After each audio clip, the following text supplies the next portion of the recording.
Hi everyone, and welcome back to Alistair Davies Golf. Again, focusing my attention on the Masters this particular week, I want to talk about fairway bunkers. Now, from a colleague that's been to the Masters or been to Augusta and to the Masters tournament, he says you won't believe the amount of fairway bunker shots that are demanded there. So I want to talk through fairway bunker shots, how we play them, a couple of key things you can just change to improve the consistency and your performance in the fairway bunker. So the first thing to consider is club selection and the lip. So we need to make sure we're taking enough loft to get us over that lip, otherwise we're going to bury that ball into the lip and it's going to go nowhere and it's going to cost us an immediate shot. Hopefully from a fairway bunker it doesn't cost us a shot. We can still produce a shot that will get on or close to the green, and we can still get down in kind of regulation pars if we can, or 1 over par depending on your handicap and so on. So we want to make sure we take a club that can get over that lip. If you're not sure if it can or not, experience will tell you a little bit. You can do a little bit of a trick where if you stand on the loft of the club, it'll show you a little bit about the launch of the club, and it would be roughly around that kind of degree. Obviously, if you have a lesser loft clubs, the angle would be reduced, and a more lofty club, the angle would increase. So it's a rough guide. It can show you what to do. Now, I'm going to show you the most simplest way to play a bunker shot basically you can do. So the easiest, most simplest, most effortless way to play a bunker shot, fairway bunker shot. So I'm going to ask you to move the ball slightly forward in the stance, and what that's going to do is allow us to try and feel like we're catching the ball a little bit closer to on the upswing. We want basically to make sure our radius of our swing never goes into the sand. If our radius of our swing goes into the sand, then means we're going to hit a lot of sand, and it's going to take a lot of energy of our golf swing out of us, so we're going to struggle to produce the ball with any distance at all. So moving the ball forward is going to allow the club to shallow a little bit so we don't go too much into the sand and dig too deeply in. I'm also, in order to raise the radius off the ground a little bit, I'm going to get you to stand a little bit taller. So this would be my normal stance. I'm going to try and raise my chest up a little bit, feeling like I'm going to keep that height in the golf swing throughout the whole swing, so I'm not allowing the chest to flex over more. So we're staying a bit more extended, as I'd call it, throughout the whole golf swing. Again, this is going to raise the radius of my swing higher off the ground, so we try and thin the ball in a sense, or hit the ball very cleanly off this sandy lie.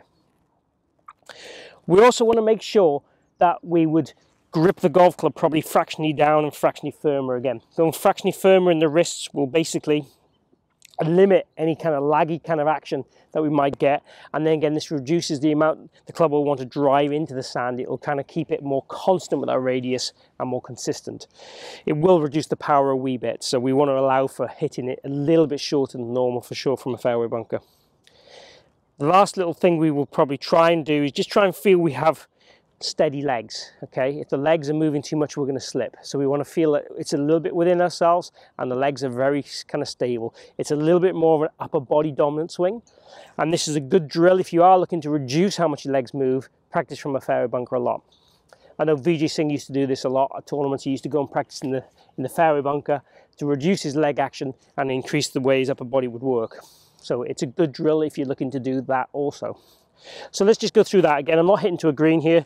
The facility I'm at is difficult to get out to a green at the moment because we're still in kind of spring, winter at the moment, so we haven't got buggies on. So with all the equipment, I'm filming this one just at the side of a course here on our greenside bunkers into a grass area. So let's go through the process. So I've got here a 7-iron. So 7-iron ball position would normally be in the center of the stance. So I'm going to move that about an inch forward, nothing too crazy, just slightly more forward, just left of my zip. If you look at it on my top here, I'm going to go down the shaft a fraction, again about half an inch, no more than that. I'm also then going to stand, if this would be my normal position, I'm going to stand that fraction taller. I'm going to make sure the feet are a little bit embedded into the ground, so I've got stability, and I'm going to not go too deep though, because that's going to again lower my radius. I'm going to try and feel I've got stability there, and I'm nice and high off the ground.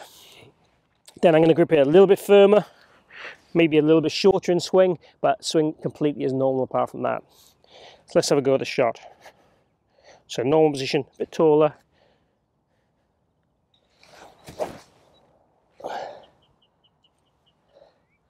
And there we have it. So you'll see here I've got a slight bruising of the sand, nothing too deep. Again, I'm looking to hit it fairly clean off the sand. Just pick the ball off really easy, and again look to reduce the distance because I've lost the contact a wee bit, and also because the mechanics in the swing have changed, as I said. The only other option way of playing it is to move the ball further back in the stance and ensure we hit the ball before the sand, and some elite players will do that to ensure contact. The issue I have with that is the lip. So if the lip is in your way, you're going to drive that ball quite low and you might not get over the lip with ease. So key points again, take enough loft to get over the lip. Make sure we stood taller down the shaft and swinging within ourselves, and move the ball a fraction forward. Clip the ball off that sand, get the ball either back towards the green, on the green, or into a location that allows you still to produce a good score. Hope you've enjoyed this tip on the fairway bunkers, and hopefully we'll see a few people in the Masters hitting some fairway bunkers. You can have a look at this technique and see what they do. They are fantastic from fairway bunkers, I have to say, the top players. They seem to hit them as good as normal shots. Again, most of them just change the setup a little bit and hit normal swings. If you have enjoyed it, please click like down below. That really helps my channel grow. Please also chat. Tell me what videos you want to hear from me in the future. Ask me any questions you want to about the golf swing, about this particular video, whatever it might be. Also, if you haven't subscribed already, please do so. Got regular content coming every week on a variety of subjects. Thanks for watching. Catch you again here soon.